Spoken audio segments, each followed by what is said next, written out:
On this week's episode, we talk about how we'd be different if we weren't disabled. Yes, we talk about some things that might be better, some things that might be worse, but just how our lives might be different. So stick around.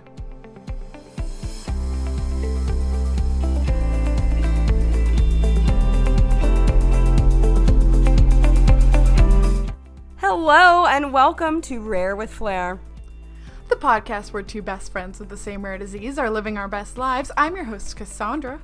and I'm your host, Casey. Oh, you guys, we have so much.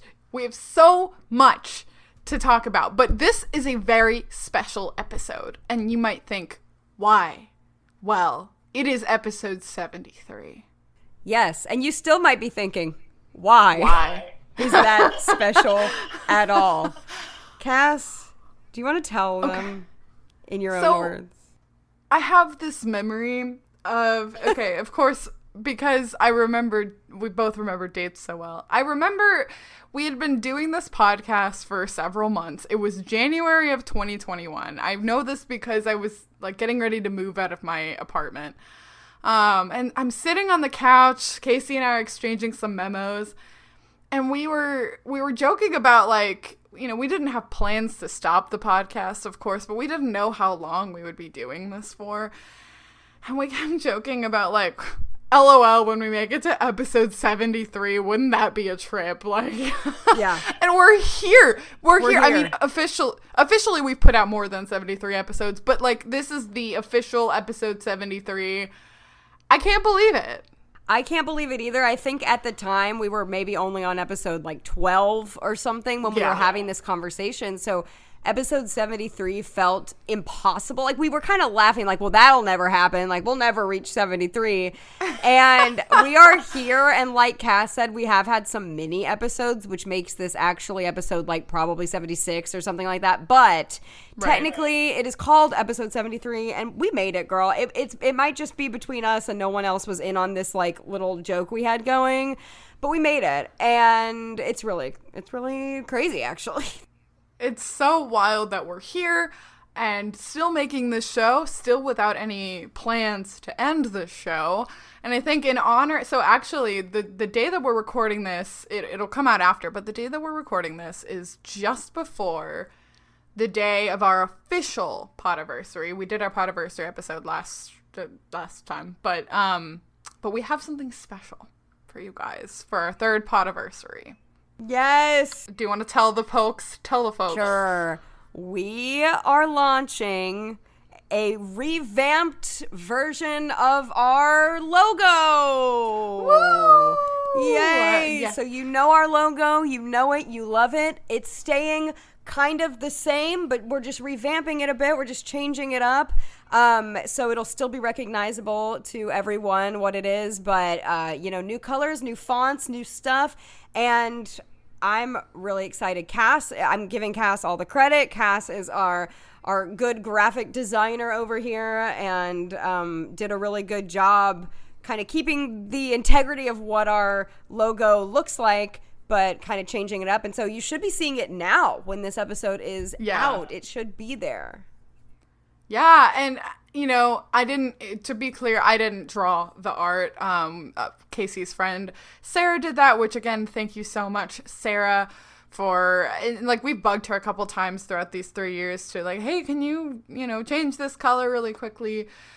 And she's been really great and has sent us a lot of the proofs of the same image with transparent backgrounds and all that. But I thought, it's been 3 years. I kind of also wanted something with maybe a little bit better contrast. And in the spirit of new design, I updated our website to kind of match the theme, hopefully with also better color contrast. So I hope you take a look. I hope you enjoy the new vibe, but, pretty much the integrity of it, like Kay said, is the same. So yeah, and we were like, hey, you know what this means? We could do new merch.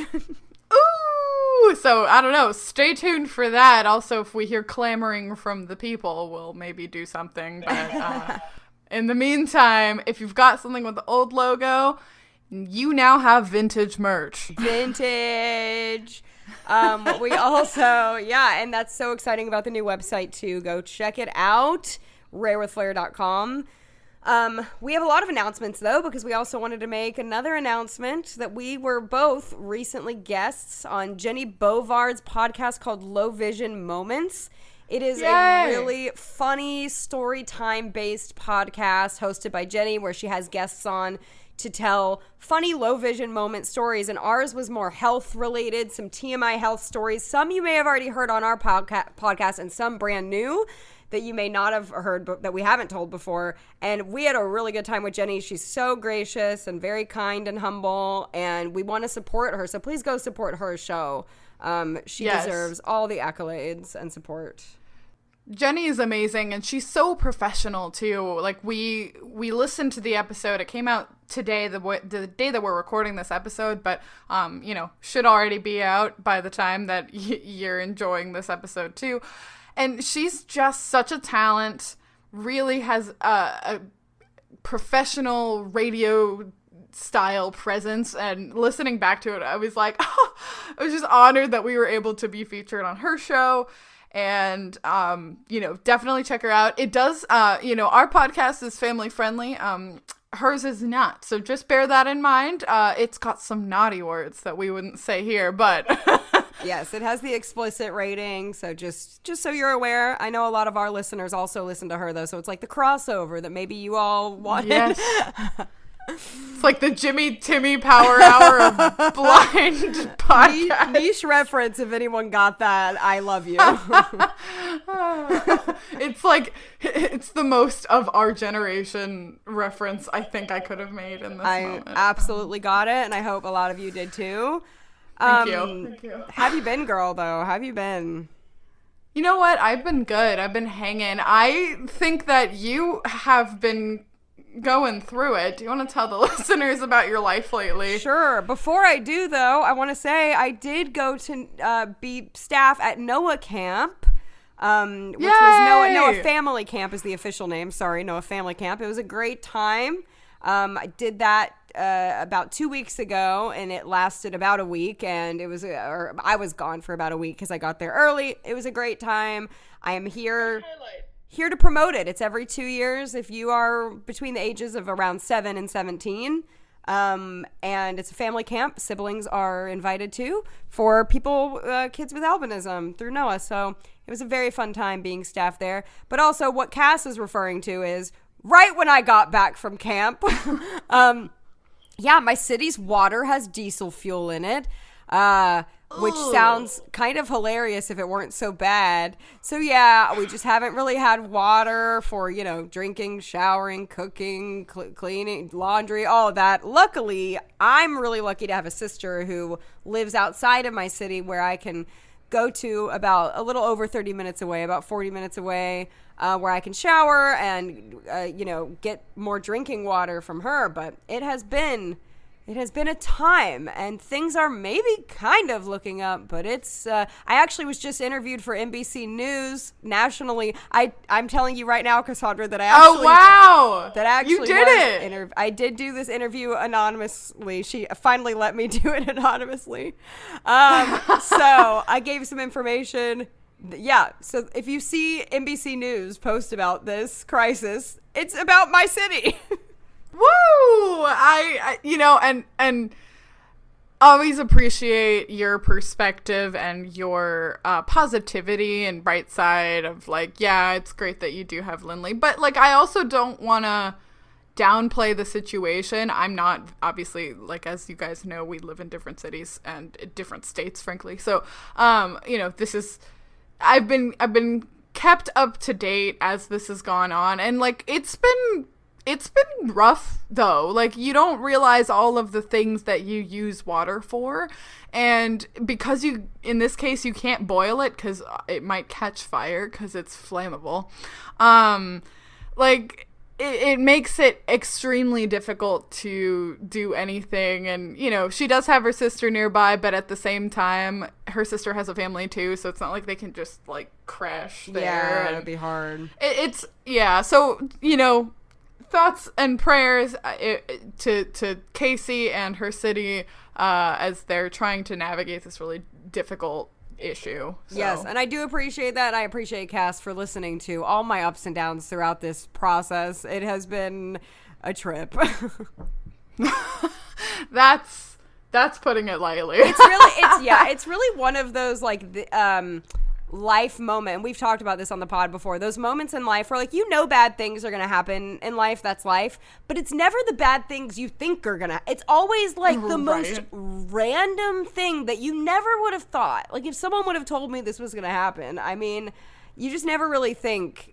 Life comes at you fast sometimes. Right. Yeah, and it can be surprising. I feel like with us, a lot of times, it is the more weird things that happen. I know. Like, of course, that would happen to us, right? Like, yes. But have you been? What about you? I've been good. Honestly, very lucky out here. I usually relegate a lot of my doctor's appointments to July. So I got my yearly pulmonary function test. I actually am getting it done twice this year because I'm going to the NIH later. But yeah, my lungs look great. I'm happy to report. Yay, great. Another year as we go on in this life, my lungs still look great. So I'll take the win and run away with it. Yes, absolutely. Woo! But we have a really interesting episode, so I'm pretty sure this was Casey's idea, because she has the good ideas, and... Poo, that is so not it. Still, though, I mean, it's a really interesting thought experiment / I don't know, it's a little bit of a brain breaker, but... It's funny, when we were preparing for this episode, we were both saying, like, we came up with these lists of ways that we would be different without a disability, like, very quickly, like, in a couple minutes. Mm-hmm. Yeah, and like we said in the cold open, some of them are ways our lives have been improved by it, and ways our lives have been made worse by it, so it's interesting. I think it's good and bad, and we're just going to share those. Would you like to start? Sure. So, and I think a lot of these lists, we're going to go back and forth, but they speak for both of us pretty much. We agree. We talked about these prior and agree on all these things. So, I think the knowledge that we have about health and disability is something that if we were not born with Hermansky-Pudlak Syndrome, that we would not have. So, not only have I learned a lot about vision impairment, I've learned a lot about other disabilities too. I think I know more about the deaf community and other disabilities than probably the average person. I also think I know more about health and medical terms than the average person. I'm not a doctor, but I'm talking about just your average Joe. I think you and I, just being in this world, we have a lot of knowledge about different disabilities and different health conditions. Yeah, and, like, that also goes for the insurance system. Like, it wasn't great to have to try and navigate the insurance system after I turned 18, still not really knowing much of what was going on and trying to learn about other adult things. But at the same time, when my friends have insurance questions, I a lot of times know the answer, and I give advice to people that might be like twice my age and be like, hey, you know what? You should call your insurance company, and like talking, we know too much, and sometimes that's actually really helpful. Right. I would say also like pharmacy and medication things. Oh my gosh. Yeah. Hospital experience when people are in the hospital and they're like asking me a certain thing. Yeah. It's hard. I think I've talked about this before. It's hard for me to not be a know-it-all. With this, and sometimes people tell me things where I'm like, are you sure that's, I'm thinking in my brain, like, are you sure that's what the doctor said? Maybe not speaking aloud, but sometimes I do because I'm hard-headed sometimes. But I try not to be a know-it-all about medical stuff, but that's just been our world. Yeah. It's wild. It's wild knowing so much. But I don't think that makes, I don't think you speaking out to people that you might have questions for is always a bad thing, just because I think they are actually happy to find someone that might understand what they're talking about, and trying to process through. So if you know anything, it'll probably be beneficial. Right. And I think we can acknowledge that there is still so much that we don't know too. We don't, you know, definitely. There's so much about disability and different disabilities that are not my lived experience that I'm learning every day. So I think there's always room to grow. And I even learn more about my own experience, my own disability every day, you know? So imagine learning about other people, you know? Totally agree. Yeah. Yeah. So one of mine is the very first thing I thought of is that, obviously I would probably have more pigment and I would probably look more like my family with whatever that brings with it. So I've thought through like, you know, just for, I don't know, experimentation's sake, like, okay, what would I look like, if I didn't have albinism and I didn't have like lighter skin. So my parents are still lighter skinned for being Latinos. So I think I would look more like a Spanish girl than, you know, so like lighter in skin, dark hair, probably would still be, you know, the texture of the hair, everything would still be the same, but like, you know, maybe brown eyes. I think everyone in my family kind of has brown eyes anyway. So like, yeah. And again, whatever that would entail, I don't know if, I don't want to say this and make it sound like I'm not engaged in my culture and the culture that, my heritage that, you know, we came from in Puerto Rico, growing up here, but I might have connected it with it a little bit more deeply or been more involved in Hispanic spaces just because, I don't know, people would probably believe me when I said I was Hispanic. But, you know, my engagement then in the disability community probably wouldn't have happened, like you were saying. Right. And I know, like, I think you showed me one time a picture of a cousin you have that kind of looks like you, but with darker features. And so that's kind of an interesting way to maybe see what you would look like without albinism. But it's hard to know. Right. It's hard to know. Right, exactly. Yeah, I am Caucasian, and my family is fairly light.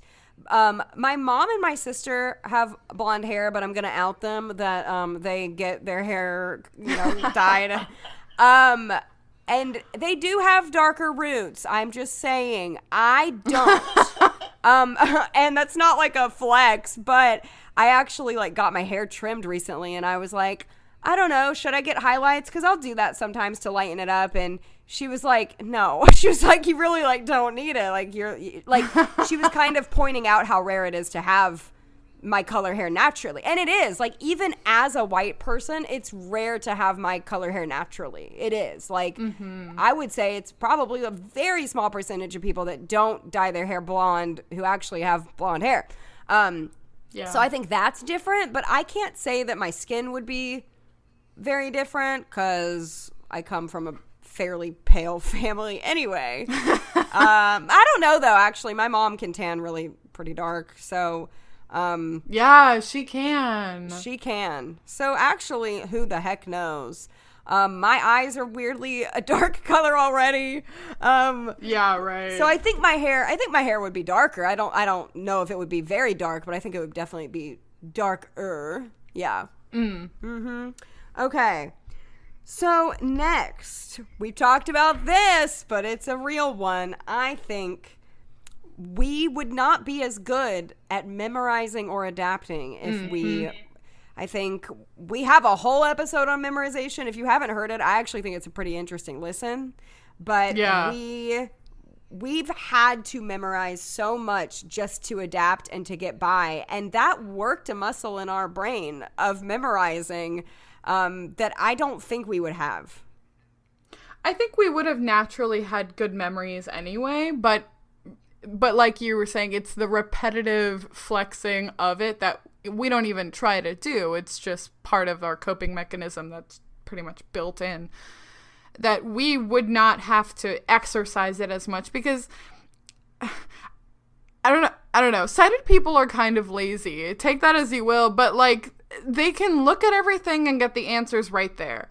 And I remember like in college, I was talking with one of my roommates and I was giving her directions based on streets and on campus, and I knew campus extremely well. And I was giving exact street names, and she was like, I don't know where that is. Where is that? And I was like, how do you not know where that is? But she never had to. If she wanted to know what street she was on, she would look for it with her eyes. And so we probably would be doing that same kind of thing. Right, and that's a perfect example of the way that we have to rely on our memory instead of on our vision. We, even, especially in school, I think, when the teacher would be, writing things quickly or whatever, we would just listen and hear it and write it down and memorize it. So yeah, I definitely think that's a good one. I think being born with a disability has made me way more accepting of differences and just more open-minded. I think I've always been, and this might be kind of part of my personality anyway, like we keep saying, it's really hard to know. But I think I've always been someone who tries to include everyone, even if they are not as typical or, in school, I would try to like sit with the kids who were the odd one out maybe, or try to relate, because sometimes I felt that way too. I kind of always felt like I like towed the line of being like fitting in and not fitting in, and because of my disability was part of it. But I always felt like I like could understand the quote unquote outcast a little more, and tried to like be more open-minded and accepting of differences. So, and I still try to be that way. Yeah, I agree. I think it's that sensitivity and also empathy, frankly, to difference and understanding people's experience that may not even be like ours. Like what you were saying about learning about different kinds of disabilities earlier. We can more easily empathize just because we understand what it is to, I don't know, not have all of the things that we want our body to do. Okay, so thinking about this was a really interesting thing that popped into my head. So I've said before, I'm not like a huge animal person. I'm not like a big dog person either, which is really funny because I have Romana and I love Romana so much, more than I ever thought. But I wonder if I didn't need to have Romana, because she is a guide dog after all, I wonder if I would have ever gotten a dog at all, or ever really cared much to have a dog. And Romana taught me a lot. Like, she taught me and forced me to be more mature. At 19, when I got her, I had to not only take care of myself in college, but I also had to take care of her needs. And it's been a super valuable experience. And I think that living alone, having a dog is super important, because I don't know. I wonder how I would have liked living alone if I didn't have a dog. It's like, it's all kind of circular. Yeah. Speaking of, while you were talking about that, my dog is being a little hyper right now. So, I was having to, but it's funny that I don't have a guide dog, as many of you listening know, but I do think your dog is a huge part of your life that would be different. Not only would you probably not have a dog, but even if you did, you wouldn't have your dog. So I definitely agree with that. I think another thing that would be different, is I wouldn't have some of the same anxieties that I have. We did a whole episode a while ago about, I think it was called The Blind Side of Mental Health. Ah, that's exactly what it was called. Just pulled that way out. To go. That is what it was called. But just, I feel like as women in general, it can maybe feel a little unsettling to walk places alone. And I think having a disability, definitely for me, adds on to that feeling of feeling unsettled about what people's intentions are when you can't read facial expressions, when you can't see the person and you see someone maybe coming toward you, or you see a dog coming toward you and you don't know if that dog is on a leash or not, and you can't tell what's going on. It's all about intentions, and just not being able to see that. So much about how we communicate as humans is unspoken. and we're not able to pick up on a lot of that. And I do think that can cause anxiety. I think another anxiety it can cause is just socially. I think I might be more outgoing if I could see better. I've always wanted to be the type of person that could go up to another person and be the first one to initiate conversation. And I'm not, because it's harder for us to do. We can't see the people to do that. We can't find people. So I do think I'd be maybe more outgoing and a little less anxious. And that's kind of a more negative. You know, we've talked about some of the positives. I think that's maybe I can totally see that. And even for me, that I wouldn't consider myself to be like an anxious person. These are all very real emotions and anxieties that we just exist with. So, you know, that would be nice to feel that assurance that, you know, we're not missing out on part of the conversation because we don't get to see people's facial expressions super well, or if at all. So, I'm, you know, thinking of something that is, I guess, on the realm of taking risks, like going up to a stranger. I think I would have been more likely to maybe move away from home. I wouldn't say that being disabled kept me from doing things that I wanted to, and nor, you know, I don't live at home. I live independently on my own, as does Casey. But that being said, I think I maybe wouldn't have valued community as much as I ended up doing, just because I need a lot of assistance, both from the community and from like services in my area. And, you know, not to say that it would have been pros and cons with leaving, but you know, I'm already like medically established, and that was a huge reason for me to want to stay in the city that I went to college, and not too far from my parents. I think that, you know, I wouldn't have had those as needs and values, and so I probably would have just taken off and gone somewhere and done something, whether that's good or bad, I don't know. But I think less of a desire or inclination to want to settle, which I have now, and I like that I am like a property owner, right? I love that I have like a home base to live in and to come back to. I like being a townie and seeing cute things in my town, but I don't know if I would have valued those things as much if I would have just gone with the wind. Yeah, I agree with that. And I think all humans rely on other humans, you know, in some, I don't think anyone is fully independent. I think that's like impossible unless you're like growing all your own food and you're like completely living alone. So I agree that it does take a village, and with a disabled person, a little bit more assistance than the average. But yeah, no, and I don't think that's a bad thing either, you know? I think it's a good thing to kind of be part of your community. It is hard to start over medically, you know, and get all different doctors. Yeah. And when you're established somewhere, it can just be a lot easier. And I think it's also important, though, when you're a disabled person to try to be established in a city that works for you, like a city that, if you rely on Uber a lot, that maybe has that, or if you rely on certain things. And that is a personal choice. Small town life might be better for some. Big city life might be better for others. Middle ground might be better. But I agree. I totally agree with you on that, too. Let's see.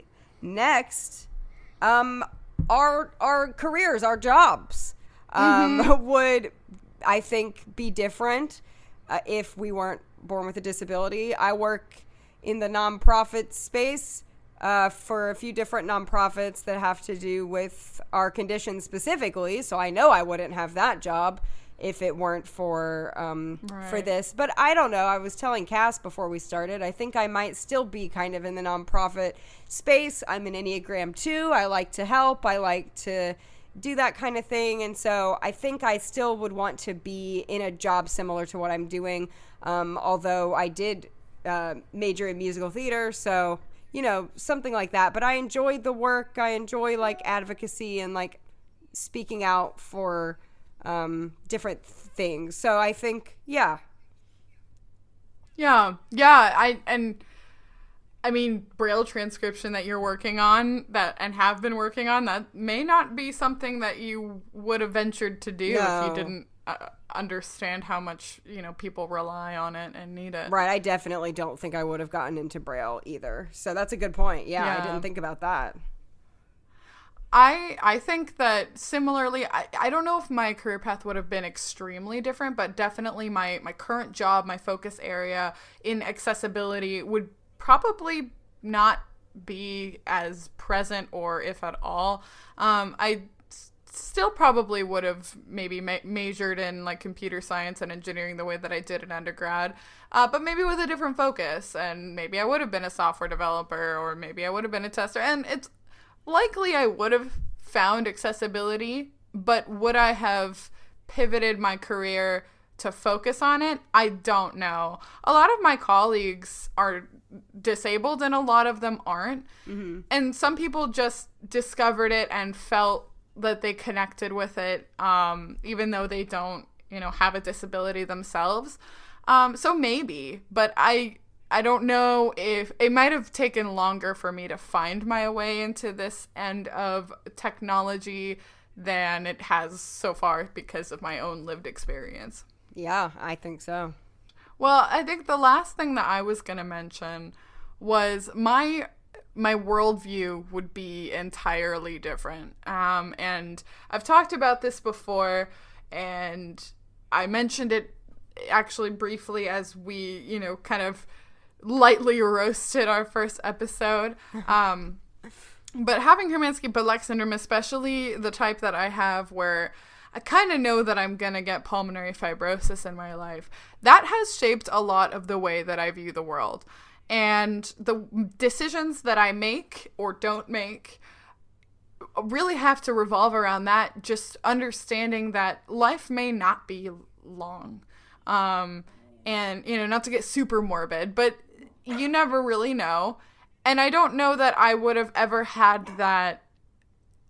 I don't know. I don't know that I would have ever had that impressed on me if not for my own experience and understanding that, this, I don't know, bad things could happen. And that doesn't make it, I don't know if that makes it better or worse, but I do feel like it has forced me to value life in a way that maybe others my age haven't had to.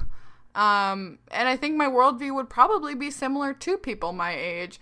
But I was reading this book by a disabled author called My Body Is Not a Prayer Request, talking about disability in the church specifically. It's a really great book. But she was talking about, a lot of times people see disability, and especially people in the church, but, I'll let you guys read the book for yourselves. But a lot of times people see disability and they think, disability equals bad. You can't do something and that's bad. And a lot of it depends on how you look at it. And the way that this author explores a lot of what makes disability bad is that we also kind of live in societies where it's expected that we act like our able-bodied counterparts, and we're not necessarily, society isn't built for us. And one thing that she was talking about that is a blessing of disability is what you were saying earlier, that interdependence between people. We have to live in that. And again and again and again, we have to continue to ask our community for assistance. And that keeps a person humble, not as like a negative thing to constantly be asking, because it can get exhausting. But I don't know, it's a little bit harder to get an inflated ego when you understand the connectedness between all things and understand that like everybody needs each other. And we have to understand that as people with disabilities, otherwise we'll keep, beating our heads against the wall. But I think that's been a blessing in my life, especially as like an independent type of person, that I like to believe that I can do a lot of things myself, and I can. But it's important to rely on others. Yeah, and I think I have a similarly different shaped worldview as well, but like by proxy of just knowing a lot of HPSers. because, like we've said, my type of HPS is not supposed to get the lung disease. But I do feel like you can't be super involved in the HPS community and see what's going on and see the fragility of life and not be changed by it. Even though I don't have the exact same worldview as someone who might be getting the lung disease, but I'm when you're surrounded by that, I think it definitely like makes you see life in a different way than maybe our people our same age. And I've been wanting to check out that book. I've heard a lot of good things about it, and I think you and I see very eye to eye on that kind of stuff. And yeah, I'm glad for the knowledge and the worldview we have. And I also think there's one other thing that would be different if we didn't. I think I know. Well, we wouldn't be friends. Well, yeah, I was actually going to say we wouldn't have this podcast, but also I knew you were, but I just realized we wouldn't be friends. Yeah, we literally wouldn't know each other. We only have connected over our disability, and that's like the only reason we ever would have had to meet. That's crazy to think about, and I think like it's not just each other. It's like we have a whole community of people that we know and enjoy spending time with, and we would not have that. And I think that out of all the things we've listed is the biggest blessing in my life out of all of these things. Yeah. Is the people. We've met so many great people. Thinking about not having encountered you organically in the real world honestly makes me really sad. Like, and it's like there's no way we ever would have encountered each other organically ever. No, we live in completely different states. I don't know. I mean, we've taken different like paths. I never would have really been an actress, so like. I don't know that we would have ever interacted. And that is tragic. No.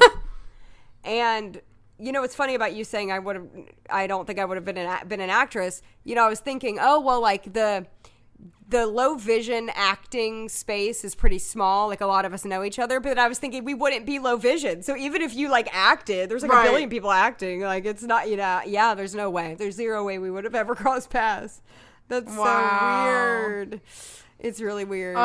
So I think for all of the negative things, I don't know, thinking through this list, I was like, oh yeah, okay, this probably would be different maybe. And again, like Casey said, like it's hard to really know how we would be different. But I just like, I don't know. I thought about the ways and I was like, but I like who I am. And I think as you become more of an adult and it's harder to, I don't know, you continue to make decisions based on the things that have happened to you throughout your life. So you continue to be more and more distanced from that person that you could have been if you didn't have a disability. But I don't know. I really like who I am with all of the issues that it could sometimes bring.